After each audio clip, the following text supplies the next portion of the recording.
உங்களுக்கு நிம்மதி உண்டாகுவதாக. தேவனுடைய இரக்கங்கள் அதிகமாவதாக. தேவன் என்ன சொல்றாங்கன்னா, இதிலும் பெரிதானவைகளை காண்பாய். யோவான் 1:50 இந்த வசனத்தை தான் உங்ககிட்ட கொடுக்குறாங்க. இதை விட எதை பார்த்துட்டு இருக்கீங்களோ அதை விட தேவன் பெரிதானவைகளை நீங்க உங்களால பார்க்க முடியும் அப்படின்னு தேவன் சொல்றாங்க.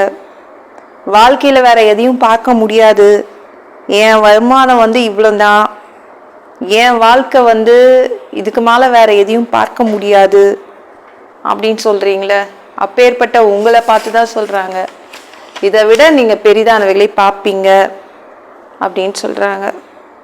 எந்த எதிர்பார்ப்பும் இல்லாமல் நீங்க வாழ்ந்துட்டு இருக்கீங்களே, தேவன் சொல்றாங்க நீங்க எதிர்பார்த்தால் நான் கொடுப்பேன். யாரெல்லாம் ரொம்ப எதிர்பார்க்குறீங்களோ அவங்களுக்கெல்லாம் நான் கொடுப்பேன் அப்படின்னு சொல்றாங்க. நீங்க தேவன் கிட்ட எதிர்பாருங்க, இதிலும் பெரிதானவைகளை பார்ப்பீங்க. சரிங்களா? நீங்க இதுதான் என் லிமிட்டு, இதுதான் என் எல்லை, இவ்வளவுதான் என்னால செய்ய முடியும், வேற என்ன செய்யறது அப்படின்னு உட்காராதீங்க. எதிர்பாருங்க, எல்லாம் நிறைய எதிர்பாருங்க. அது யாருக்கிட்ட எதிர்பார்க்கணும்? தேவன் கிட்ட எதிர்பார்த்தால் பெரிதானவைகளை நீங்க பார்ப்பீங்க. நம்ம தகுதி கொஞ்சம் தாங்க, ஆனா தேவனுடைய வல்லமையை பாருங்க, தேவனுடைய அற்புதத்தை பாருங்க, தேவனுடைய அதிசயங்களை பாருங்க. சரிங்களா? நம்ம தகுதியை வச்சு நீங்க பார்க்காதீங்க, தேவனை மட்டும் பாருங்க. நீங்க பெரிதானவைகளை பார்ப்பீங்க. அவர் மிக மிக பெரிய தேவன், நம்ம வணங்குகிற தேவன்.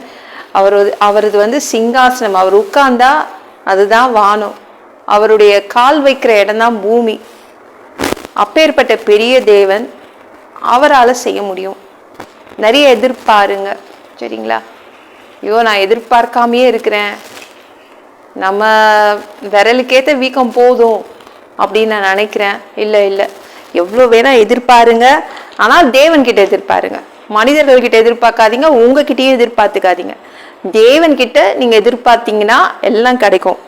பெருசா எதிர்பார்க்க தேவன் சொல்றாரு. சரிங்களா? கண்கள் எல்லாம் அவர் மேல பதிச்சு வச்சுட்டு எதிர்பார்க்க ஆரம்பிங்க. சரிங்களாங்க? நீங்க யாரெல்லாம் எதிர்பார்க்குறீங்களோ அவங்களுக்கெல்லாம் தேவன் பெரிதானவற்றை அவர் உங்களுக்கு காண்பிப்பார். உங்க வாழ்க்கையில உங்க எதிர்பார்ப்புகளை அவர் நிறைவேற்றுவார். சரிங்களா? நீங்க நம்ம தாவீதை பாருங்களேன், அந்த நாட்டில் வேற யாருமே எதிர்பார்க்கல. நாங்களாம் போய் ராட்சதனை கொல்லுவோம், தேவன் கிட்ட போய் எதிர்பார்க்கவே இல்லை, அவர் வெற்றி கொடுப்பார் அப்படின்னு. ஆனா தாவீது மட்டும்தான் தேவன் கிட்ட எதிர்பார்த்தான். தேவன் என்னை காப்பாத்துவாரு, தப்பு வச்சிருவாரு, வெற்றி கொடுத்துடுவாரு. யார்கிட்ட எதிர்பார்த்தான்? தேவன் கிட்ட எதிர்பார்த்தான். அந்த நாட்டுல வேற யாருமே எதிர்பார்க்கல. அந்த மாதிரி ஒரு பெரிய வெற்றி எங்களுக்கு கிடைக்கும்னு யாருமே எதிர்பார்க்கல. இல்லை நாங்கள் அங்கே போனால் தோத்து போயிடுவோம்னாங்க. ஆனால் இந்த ஒரே ஒரு பிள்ளை மட்டும் தான் சொல்லிச்சு, இல்லை நான் ராட்சதனை நான் தோற்கடிப்பேன், தேவன் எனக்கு வெற்றி தருவார். 1 சாமுவேல் 17:37 பாருங்களேன். என்னை சிங்கத்தின் கைக்கும் கரடியின் கைக்கும் தப்புவித்த கர்த்தர் இந்த பெலிஸ்தனுடைய கைக்கும் தப்புவிப்பார். ஒரே ஒருத்தன் தான் எதிர்பார்த்தான், அதனால தேவன் எதிர்பார்த்த அவனுக்கு வெற்றியை கொடுத்துட்டாரு. ராட்சதனை சாவடிச்சான், பெரிய படைத்தளபதியா ஆக்குனாரு. நீங்க எவ்வளோக்கு எவ்வளோ தேவன் கிட்ட எதிர்பார்க்குறீங்களோ அவ்வளோக்கு அவ்வளோ பெற்றுக்கொள்ள போறீங்க. சரிங்களா? இதிலும் பெரிதானவைகளை காண்பீங்க. தேவன் ஒன்று தான் சொல்றாரு, நீங்க யாரெல்லாம் எதிர்பார்க்குறீங்களோ அவங்களுக்கெல்லாம் நான் கொடுப்பேன். அன்பு பிதாவே, உங்க பிள்ளைங்க உங்க பாதத்துல வந்திருக்காங்கப்பா. சாமி இரக்கம் செய்யுங்க, இறங்குங்க பா. உங்க பிள்ளைங்க உங்ககிட்ட எக்கச்சக்கமா எதிர்பார்க்குறாங்க. நீங்க உங்க பிள்ளைங்களுக்கு அவங்க எதிர்பார்த்ததெல்லாம் கொடுக்க போறீங்க. அதை விட அதிகமாக பெரிதானவற்றை உங்க பிள்ளைங்க பார்ப்பாங்க. பா நன்றி, ஏன்னா நீங்க பெரிய தேவன் ஆண்டவரே. நாங்க வணங்குகிற தேவன் மிக பெரியவர். அதனால நாங்க அதிக பெரிதானவற்றை நாங்க எதிர்பார்க்கிறோம். எல்லா பொல்லாத பிசாசுகள், ஏவல்கள், மந்திரங்கள், தற்கொலை ஆவிகள், பயத்தின் ஆவிகள், பலவீனப்படுத்துகின்ற ஆவிகள் எல்லாம் இயேசு என்ற பெயரினை கொண்டு துரத்துகிறேன், ஓடிப்போ. உங்க பிள்ளைங்கள ரத்த கொட்டிக்குள் மறைச்சுக்கோங்க. பரிசுத்த ஆவியால் நிரப்புங்க. ஞான ஸ்நானம் எடுக்கணும், ரட்சிப்பீராக. சாமி, இயேசுவின் காயப்பட்ட தழும்புகளால் எல்லா வியாதிகளும், எல்லா பலவீனங்களும், கேன்சர் போன்ற வியாதிகளும் சரியாகுவதாக. சாமி, ஜீவ புஸ்தகத்தில் எங்கள் பேரை எழுதி வைங்கப்பா. அந்த புக்கில் எங்கள் பேர் இல்லைன்னா வேற எங்களை பிடிச்சி நரகத்துக்கு அனுப்பிடுவீங்க. அங்கெல்லாம் நாங்கள் போக விரும்பலைப்பா. அங்கெல்லாம் வாழ முடியாதுப்பா. பரலோகத்துக்கு வர்றதுக்கு ரொம்ப ரொம்ப ஆசைப்படுறோம். தயவுசெய்து அங்கே கொண்டு விட்டுருங்கப்பா. போதும்ப்பா. எங்களை அடித்து உதச்சி திருத்தி பரலோகத்துக்கு அனுப்புங்க.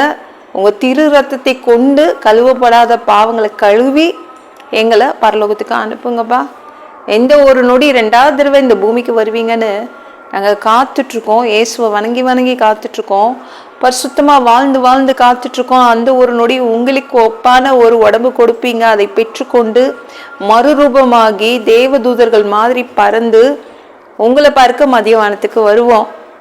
அந்த நொடி ஆண்டவரே, நாங்கள் அந்த வாய்ப்பை இழந்துடக்கூடாது. இப்போ மனிதர்கள் பரிசுத்தமாக வாழ்றது கஷ்டம். அதற்கு உங்கள் உதவி தான் தேவை.